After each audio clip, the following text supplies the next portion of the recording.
بسم الله الرحمن الرحيم سبح اسم ربك الأعلى الذي خلق فسوى والذي قدر فهدى والذي أخرج المرعى فجعله غثاء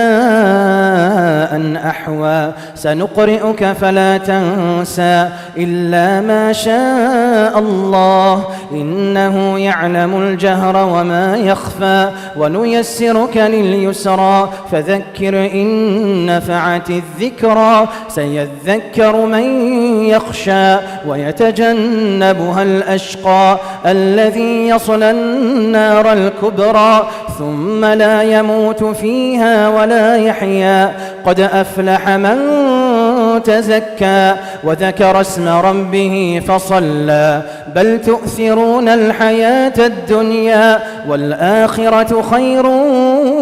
وأبقى إن هذا لفي الصحف الأولى صحف إبراهيم وموسى.